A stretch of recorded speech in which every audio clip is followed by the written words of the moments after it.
У адным з нашых беларускіх палескіх мястэчак, кажуць, знаходзіцца цудадзейны абраз Маці Божай, якая з'яўляецца апекункаю усяго палескага краю. А палешукі гэты абраз Маці Божай называюць каралева Палесся. Вось я і вырашыў завітаць у гэты палескі куточак. Мястэчка Лагішын, Пінскі раён, Брэсцкая вобласць, Рэспубліка Беларусь. Дзень добры, панове!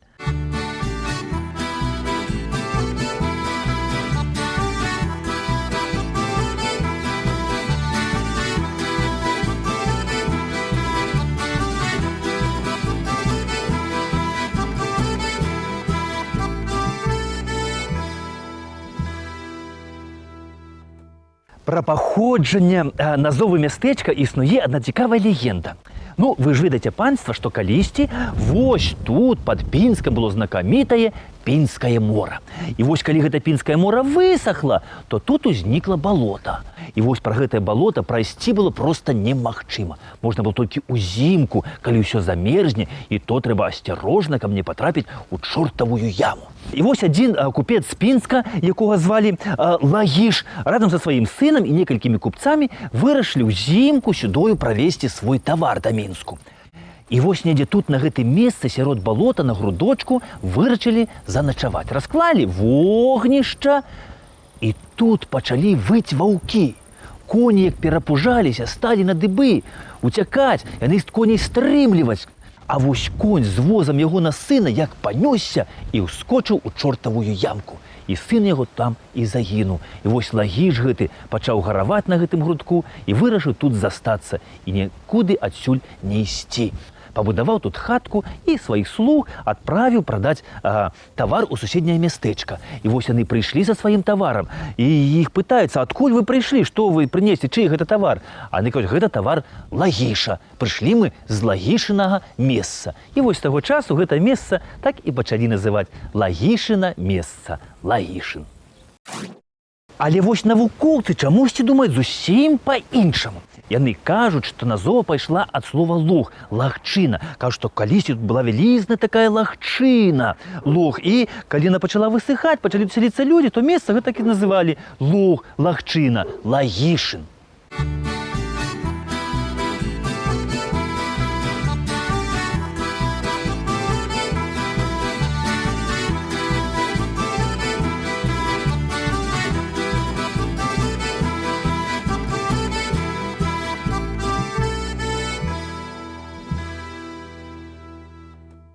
Упершыню у летапісах Лагішын узгадваецца 1552 год.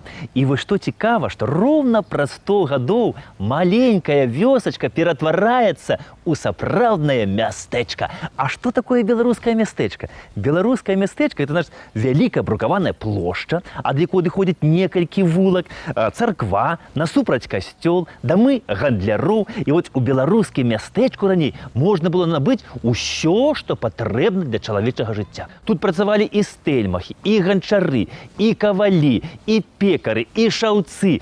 І усе рабілі, стараліся зрабіць так, каб не сказалі на кірмашы на іх: «О, тандэтнік!» А тандэтнік – гэта, значыцца, бракаром. Усе стараліся зрабіць так, каб на яго сказалі: «О, совесны чалавек, у яго браць тавар можна».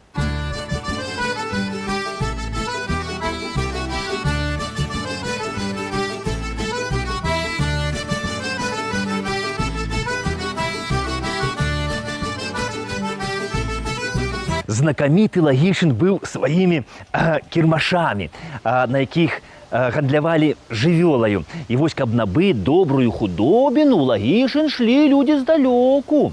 І вось, кажуць, у Лагішыне стаяла такая знакамітая лагішынская карчма. Па некаторых чутках карчма называлася карчма неаблупленага бабра. І вось надта ж хлопцы любілі там пасядзець. Возьмуць, кажуць, па кухлю піва, вып'юць і зацягнуць сваю любімую палескую песню. Ляціць цмок над палессем, дзяўчыну выглядае, а дзяўчына над цмока і вокам не міргае.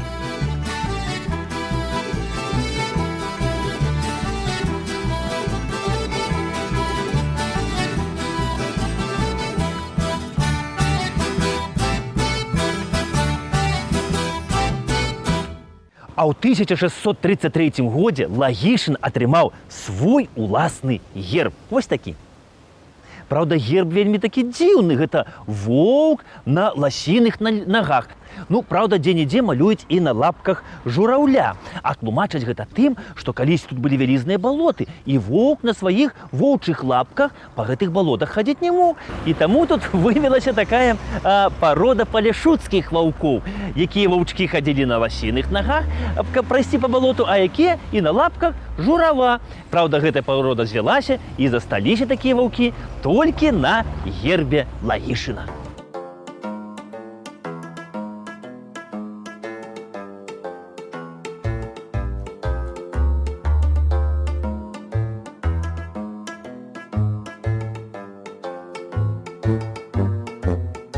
У розныя часы тут уладарылі радзівілы, агінскія, друцкія, любецкія. Вось, напрыклад, Альбрэхт Станіслаў Радзівіл у Лагішыне пабудаваў самы першы драўляны касцёл. І сюды прыйшлі іезуіты, ну, манахі каталіцкага ордэна. А 25 лютага 1643 года, дзякуючы каралю Рэчы Паспалітай і вялікаму князю Великае княства Літоўска Уладзіславу IV, Лагішын атрымаў магдебургскае права. Ну, таму, канешне, і не дзіўна, што вось у такім мястэчку у 1733 годзе нарадзіўся будучы філосаф, паэт, адзін са стваральнікаў першай, заўважце, першай у Еўропе і другой у свеце канстытуцыі Адам Нарушевіч. Энцыклапедычная даведка. Адам Тадэуш Станіслаў Нарушевіч нарадзіўся ў 1733 годзе, памёр у 1796 годзе. Гісторык, паэт, перакладчык, рэлігійны дзеяч. Вучыўся ў Пінску, Вільні і Ліёне, што ў Францыі. Сябра ордэна езуітаў. Выкладаў у рыцарскай школе ў Варшаве. З 1788 году біскуп Смаленскі. З 1790 Луцкі. Адзін са стваральнікаў новай канстытуцыі 1791 году. Яго галоўная праца «Гісторыя польскага народа ад пачатку хрысціянства» мае грунтоўнае значэнне як для польскай, так і для беларускай і для літоўскай культураў. Адам Нарушевіч сябраваў з каралём Рэчы Паспалітай Аўгустам Панятоўскім. Яны вось неаднойчы адпраўляліся ў вандроўку па Вялікім княстве Літоўскім. І Адам Нарушевіч нават асобнай кнігаю выдаў дзённікі падарожжа з каралём Рэчы Паспалітай. І вось гісторыкі пішуць аб тым, што, ну, паколькі Адам Нарушевіч і кароль Станіслаў Аўгуст Панятоўскі былі родам з Вялікага княства Літоўска, ну, беларусамі, то калі яны з Польшчы прыязджалі ў Вялікае княства Літоўска, ну, у Беларусь, то размаўлялі тут выключна па-беларуску. Напрыканцы 18 стагоддзя Станіслаў Аўгуст Панятоўскі свайго сябра Нарушевіча адправіў на Піншчыну, каб тут Нарушевіч заняўся рэлігійным жыццём Палесся. А яшчэ тут Нарушевіч займаўся тым, што ён пачаў працаваць над стварэннем першай у Еўропе канстытуцыі. Энцыклапедычная даведка. Канстытуцыя 3 мая. 3 мая 1791 году Вялікі сойм Рэчы Паспалітай прыняў першую канстытуцыю ў Еўропе. Канстытуцыя 3 мая складалася з 11 артыкулаў. Было ліквідаванае права ліберум вета, выбары караля шляхтай, і ўводзілася спадчынная манархія. Выканаўчая ўлада перадавалася каралю, які падпарадкоўваўся сойму, а заканадаўчыя функцыі ў рукі народных прадстаўнікоў.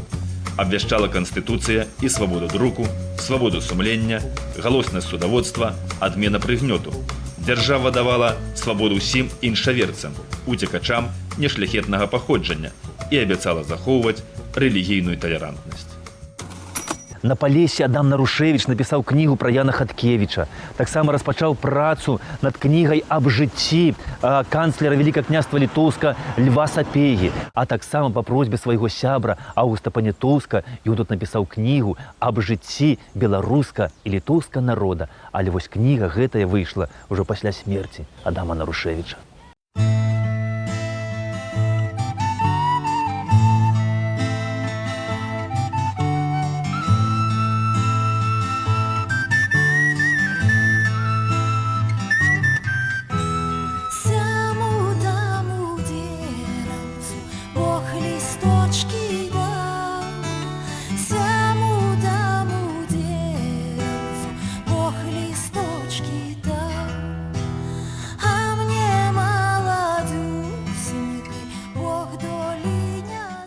Калісьці вось тут, на гэтым самым месцы стаяў драўляны касцёл, які пабудаваў яшчэ Альбрэхт Станіслаў Радзівіл. І вось у тым драўляным касцёле знаходзіўся цудадзейны абраз Маці Божай Лагішынскай. Але пасля паўстання Кастуся Каліноўскага касцёл вырашана было зачыніць, а пасля наогул яго разабралі і на тым жа месцы пабудавалі вось гэты Спаса-Преабражэнскі храм у 1892 годзе. А абраз было вырашана перанесці таксама ў царкву.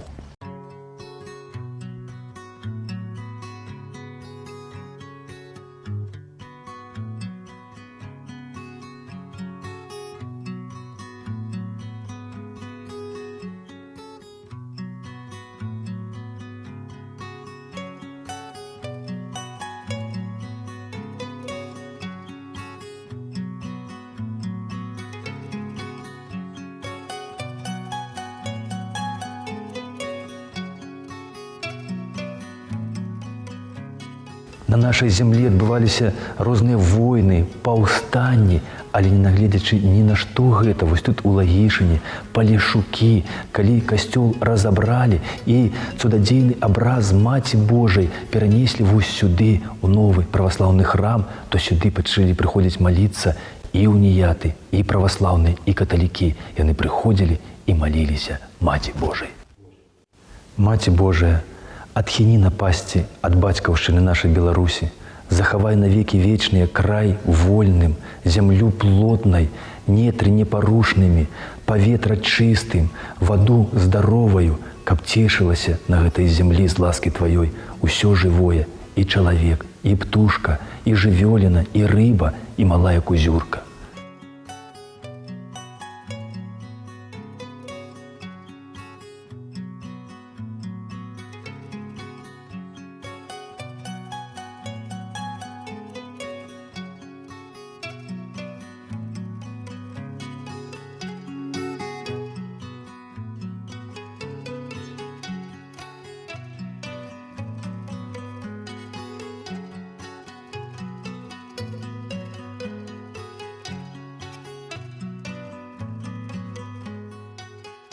Может, Бог, может, просто эта ночь пахнет ладаном,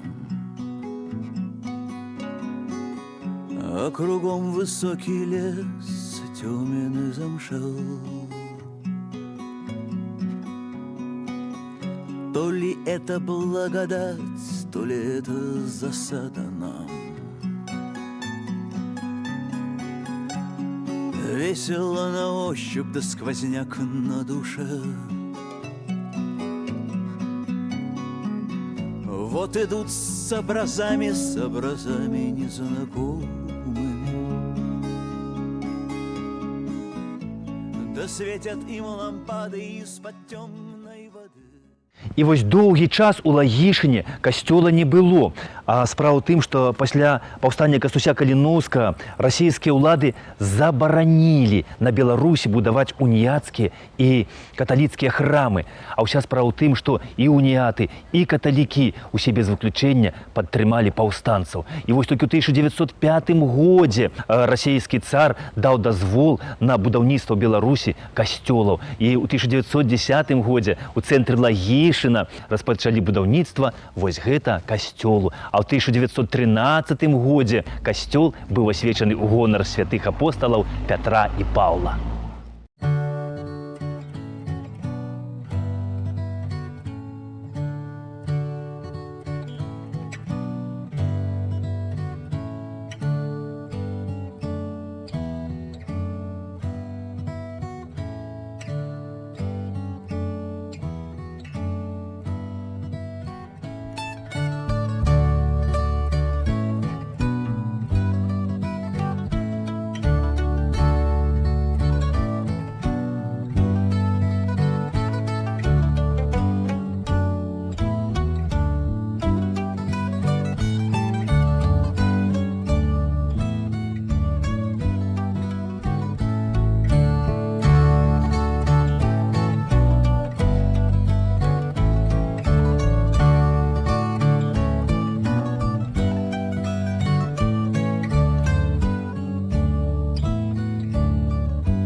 І вось калі касцёл быў пабудаваны, то каталікі пачалі патрабаваць ва ўлад, каб яны дазволілі з праваслаўнага храма перанесці свой цудадзейны абраз у касцёл, але ўлады ўвесь час маўчалі. І тады каталікі з праваслаўнымі самі вырашылі гэтую праблему. Яны ўзялі з царквы абраз цудадзейнай Маці Божай Лагейшынскай і перанеслі ў касцёл.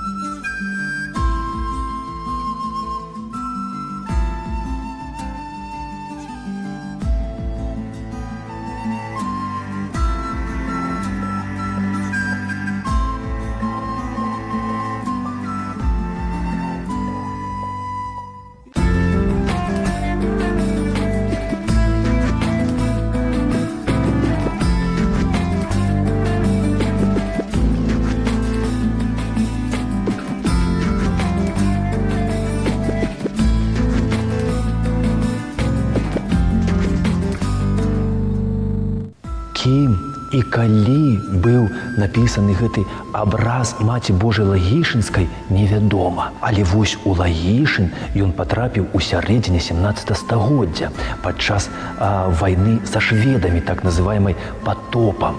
І вось тады тут у Лагейшыне стаяў шведскі атрад. І у аднаго афіцэра па прозвішчу шведскага Галабурда быў абраз Маці Божай, вельмі каштоўны, упрыгожаны рознымі каштоўнымі камянямі. Дзе ён узяў гэты абраз, невядома. І вось калі да Лагейшына падыходзілі войскі польскага караля, то шведы хуценька зняліся і сышлі адсюль. І вось абраз Галабурда і забыў у мясцовага войта Мілашэўскага. І калі сюды прыйшлі польскія войскі, то Мілашэўскі ўзяў абраз гэты, знайшоў і прынёс у касцёл. І вось таго часу гэты абраз і знаходзіцца ў Лагейшыне.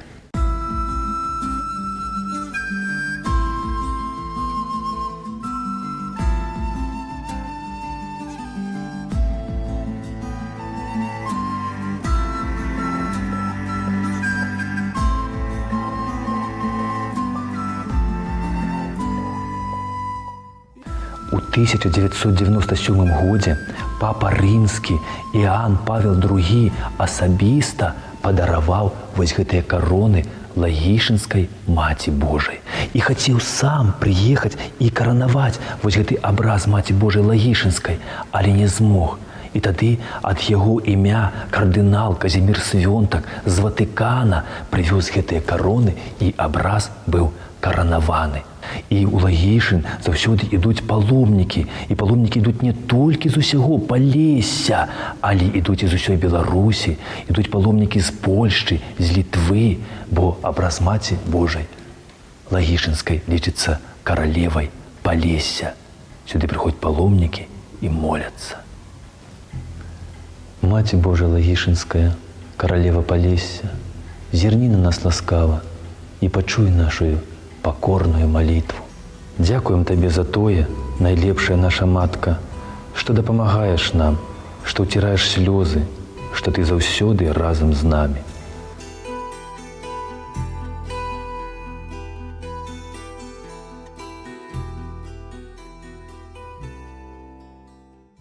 Палешукі, скажу, панове, гэта народ такі палец рот ім не кладзі. Вось, напрыклад, напрыканцы 19 стагоддзя яны ўсім даказалі, што палешукі гэта не лапці якія-небудзь там, а здарылася вось што. Вось гэта ўся лагейшынская зямля належала лагейшынскім палешукам. І мінскі губернатар Токараў вырашыў гэтую зямлю як бы забраць у казну, а пасля і наогул прыдбаць сабе. Канешне, гэта палешукам не спадабалася. І вось тут, у 1874 годзе, пачалося паўстанне. На падаўленне паўстання з Мінску сюды было кінута 2 батальёны і 100 казакаў. Паўстанне, канешне, было задушана, але палешукі здавацца не збіраліся. Яны пайшлі ў суд і ў судзе даказалі сваю правату. Токараў са сваімі сябрамі быў адпраўлены ў адстаўку, а зямля вернутая палешукам.